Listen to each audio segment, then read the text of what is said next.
է դարձել պետական անվտանգության ծառայության աշխատակցի մահվան պատճառը։ Հետաքննությունը սկսվել է 115-րդ հոդվածով, որը ի նկատի ունի ինքնասպանության հասցնելուն։ Պետական անվտանգության ծառայության պաշտոնական հայտարարությամբ հակակոռուպցիոն գործակալության աշխատակցին սպանված են գտել սեփական ավտոմեքենայում հրազենային վնասվածքով։ Պատահարի մանրամասները պարզելու համար ընթանում են հետաքննչական գործողություններ։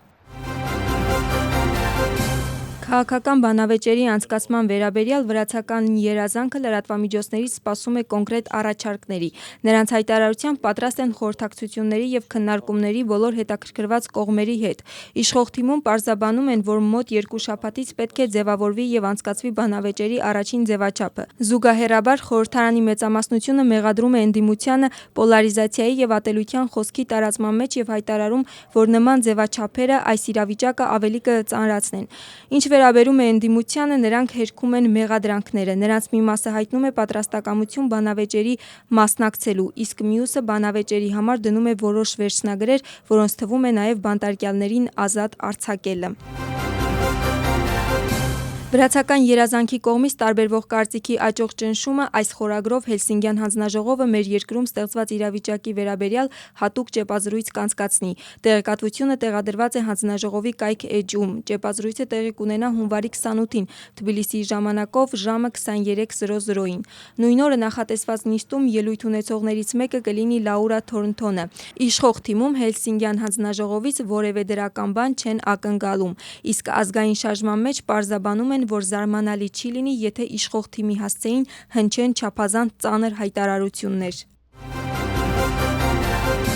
Միասնական չեզոք Վրաստան կուսակցությունը հայտարարություն է տարածում և արձագանքում Ամերիկայում, մասնավորապես Մինեապոլիսում ընթացող գործընթացներին։ Բոլորը լավ տեսնում են, որ իրավիճակը ծանր և տագնապային է, ինչը վկայում է նաև ԱՄՆ-ի նախագահի հայտարարությունը, որով Դոնալդ Թրամփը Մինեապոլիսում տեղի ունեցած սպանության համար պատասխանատվությունը դրեց քաղաքի քաղաքապետի և Մինեսոտայի նահանգապետի վրա և նրանց մեղադրեց ապստամբությունը հրահրելու մեջ։ Զարմանալի է, որ ԱՄՆ-ում այս վտանգավոր գործընթացների և երկկողմ բռնության սկսվելու օրվանից ի վեր մենք չենք տեսել անգամ եվրոպական ինստիտուտների կամ առանձին առաջնորդների որևէ գնահատողական հայտարարություն։ Հատկապես այն պայմաններում, երբ եվրոպական ինստիտուտները մի շարք եվրոպական երկրների ղեկավարներ կամ եվրոպական բյուրոկրատներ ոչ թե նման, այլ նույնիսկ շատ ավելի աննշան գործընթացների դեպքում մշտապես և անմիջապես արձագանքում են։ Դրա ամենավառ օրինակն է Վրաստանը և մեր երկրում վերջին 4 տարիների ընթացքում զարգացած հեղափոխական գործընթացները։ Այս ամենը ևս մեկ անգամ հաստատում է այն, ինչի մասին տարիներ շարունակ բաց և հրապարակային կերպով հայտարարում ենք։ Իրականում թե Ամերիկան և թե եվրոպական երկրներն ու Բրյուսելի բյուրոկրատիայի մեծ մասը կառավարվում են Դիփ Սթեյթի կողմից և հետևաբար զարմանալի չէ, որ նրանք ուղղակի չեն նկատում Մինեապոլիսում ընթացող գործընթացները։ Միաժամանակ սա ևս մեկ հստակ ապացույց է այն անարդար վերաբերմունքի և երկակի չափանիշների, որոնք տարիներ շարունակ տեսնում ենք Վրաստանի նկատմամբ։ Սակայն ցավոք կարծում ենք, որ ներկայիս արագ փոփոխվող քաղաքական միջավայրում, որը հիմնականում փոխվում է Դիփ Սթեյթի թելադրանքով, մեր երկրի հանդեպ նման վերաբերմունքի օրինակները ոչ միայն չեն նվազի, այլև հնարավոր է ավելի շատանան, քանի որ հենց սա է խաղաղության և ինքնիշխանության պաշտպանության գինը, նշված է Միասնական չեզոք Վրաստան կուսակցության հայտարարության մեջ։ Մինեապոլիսում հերթական բողոքի ցույցն է անցկացվել ի նշան բողոքի դաշնային գործակալի կողմից ևս մեկ ակտիվիստի սպանության դեմ և ի նշան համերաշխության զոհվածի հետ։ Հավաքվածների խոսքով սպանվածը դիմադրություն չի ցուցաբերել գործակալներին։ Միաժամանակ Մինեսոտայի նահանգապետը և գլխավոր դատախազը Թրամփի անձնակազմին կոչ են արել նահանգից դուրս բերել դաշնային գործակալներին։ Հիշեցնենք, որ Մինեապոլիսում դաշնային գործակալները սպանել են ևս մեկ մարդու։ ԱՄՆ-ի ներքին անվտանգության վարչության տվյալներով սահմանապահ ծառայության աշխատակիցները կրակել են մի տղամարդու վրա ինքնապաշտպանության նպատակով, քանի որ նա մոտենում էր նրանց հրազենով։ Մինեապոլիսի ոստիկանապետի խոսքով սպանվածը 37-ամյա ԱՄՆ-ի քաղաքացի էր։ Նա զենքը օրինական կերպով էր ձեռք բերել։ Նմանատիպ դեպք ավելի վաղ տեղի էր ունեցել հունվարի 7-ին։ Մինեապոլիսում իրականացված գործողության ընթացքում ներգաղթի և մաքսային ծառայության գործակալը կրակել և սպանել էր ավտոմեքենայում գտնվող մի կնոջ։ Դեպքի կապակցությամբ Մինեապոլիսում արդեն 18 օր շարունակվում են բողոքի ցույցերը։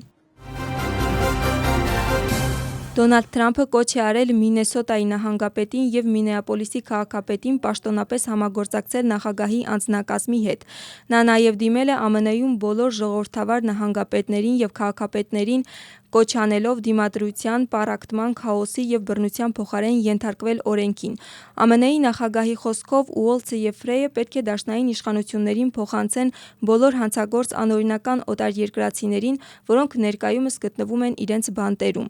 4 տարվա կառավարման ընթացքում խարդախ Ջո Բայդենի և ժողովրդավարների անհաջող առաջնորդության ժամանակ մեր երկիր են մուտք գործել տասնյակ միլիոնավոր անօրինական օտարերկրյա հանցագործներ, այդ թվում 100,000-ավոր դատապարտված մարդասպաններ, բռնարարներ, առևանգողներ, թմրավաճառներ և ահաբեկիչներ։ Ես հաղթեցի ընտրություններում և հանրապետականները մեծամասնություն ստացան ինչպես ներկայացուցիչների պալատում, այնպես էլ սենատում, մեծամասամբ այն պատճառով, որ մենք խոստացել ենք փակել սահմանը, ինչը և արեցինք, և սկսեցինք Ամերիկայի պատմության մեջ անօրինական օտարերկրյա հանցագործների ամենախոշոր զանգվածային արտաքսումը։ Ամերիկյան քաղաքները պետք է լինեն անվտանգ ապաստաններ միայն օրենքին հնազանդ ամերիկացի քաղաքացիների համար և ոչ թե անօրինական օտարերկրյա հանցագործների, որոնք խախտել են մեր ազգի օրենքները, գրում է ԱՄՆ-ի նախագահը։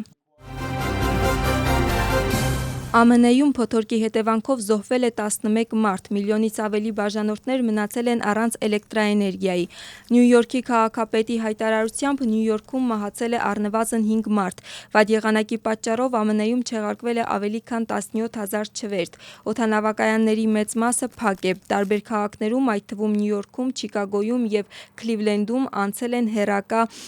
ուսուցման։ Երկրի 18 նահանգներում հայտարարվել է արտակարգ դրություն։ Օդերևութաբանների տեղեկացմամբ այս շաբաթ նույնպես ԱՄՆ-ում կշարունակվեն ձյունը, փոթորիկը, անձրևը և սառնամանիքը։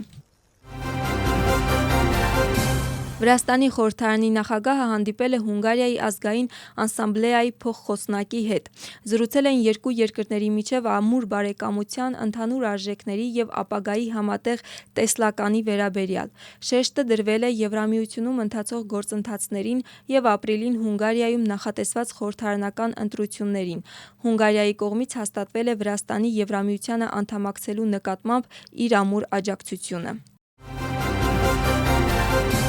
Ժնևում ՄԱԿ-ի Մարդու իրավունքների խորհրդի 4-րդ շրջափուլի շրջանակում քննարկվել է Վրաստանում մարդու իրավունքների պաշտպանության վիճակի վերաբերյալ 2025 թվականի ազգային զեկույցը։ Մասնակցել է ներքին գործերի նախարարի տեղակալ Ալեքսանդրե Դարախվելիձեն։ Համընդհանուր պարբերական վերանայումը մեխանիզմ է, որի շրջանակում մարդու իրավունքների պաշտպանության տեսանկյունից անդամ պետությունները յուրաքանչյուր 5 տարի մեկ ներկայացնում են հաշվետվություն։ Այս տարի Վրաստանի պատվիրակության կազմում են գործադիր, օրենսդիր և դատական իշխանությունների ներկայացուցիչները։ Հոլոքոստի զոհերի հիշատակի միջազգային օրն է։ Օրվա առթիվ միջոցառում է անցկացվել Ազգային գրադարանում, որը սկսվել է 1 րոպե լռությամբ։ Հավաքվածները այդ կերպ հարգանքի տուրք են մատուցել զոհվածների հիշատակին։ Հոլոքոստի օրվա կապակցությամբ ցուցադրվել են մրցույթի մասնակիցների տեսանյութերը և տեղի է ունեցել մասնակիցների պարգևադրում։ Միջոցառումն ավարտվել է Վրաստանի և Իսրայելի պետական օրհներգներով։ Հանդիպմանը ներկա են եղել դիվանագետներ, միջազգային կազմակերպություններ և գործադիր ու օրենսդիր մարմինների ներկայացուցիչներ։ Վազիսուբանի բնակավայրին ավելացել են 4 նոր պուրակներ։ Աշխատանքների շրջանակներում հանգստի գոտիներում կառուցվել են հետիոտնային արահետներ, մանկական և մարզական հրապարակներ, խմելու ջրի շատրվաններ, տարածքում տեղադրվել է ժամանակակից զբոսայգու ենթակառուցվածք և կանաչապատվել է տարածքը։ 4 պուրակների աշխատանքների համար ընդհանուր առմամբ բյուջեից ծախսվել է 7 միլիոն 500 հազար լարի։ Չինաստանի միջուկային ծրագրի վերաբերյալ տեղեկատվությունը ԱՄՆ-ին փոխանցելու մեջ մեղադրում են Սի Ցզինպինի տեղակալին։ Տեղեկատվությունը տարածում է ամերիկյան Wall Street Journal պարբերականը՝ հիմնվելով Չինաստանի զինված ուժերի կողմից անցկացված փակ ճեպազրույցի վրա։ Ավելի վաղ Չինաստանի ազգային պաշտպանության նախարարությունը հայտարարել էր, որ գեներալ Ճանգ Յոուսիի դեմ հետաքննություն է սկսվել, սակայն գործի մանրամասները չի հրապարակել։ Խոսքը վերաբերում է կուսակցական կարգապահության և պետական օրենքների լուրջ խախտումներին։ Wall Street Journal-ի տեղեկությամբ Ճանգ Յոուսին ԱՄՆ-ին փոխանցել է Չինաստանի միջուկային զենքի վերաբերյալ կարևոր և վճռորոշ տեխնիկական տվյալներ։ Բացի այդ, Չինաստանի իշխանությունները ուսումնասիրում են գեներալի գործունեությունը այն գերատեսչության վերահսկողի պաշտոնում, որը պատասխանատու է ռազմական տեխնիկայի հետազոտման, զարգացման և ձեռքբերման համար։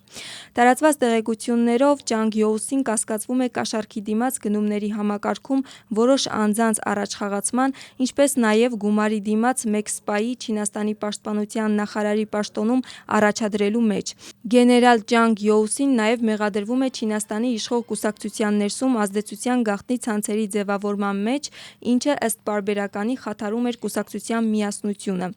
Վաշինգտոնում Չինաստանի դեսպանատան ներկայացուցիչը Wall Street Journal-ի մոտ հարցը մեկնաբանելիս հայտնել է, որ գեներալ Ճանգ Յոուսի դեմ հետաքննության սկսումը ցույց է տալիս, որ Չինաստանի կառավարության համար կոռուպցիան կատեգորիկ անընդունելի է և այն ակտիվորեն պայքարում է դրա դեմ։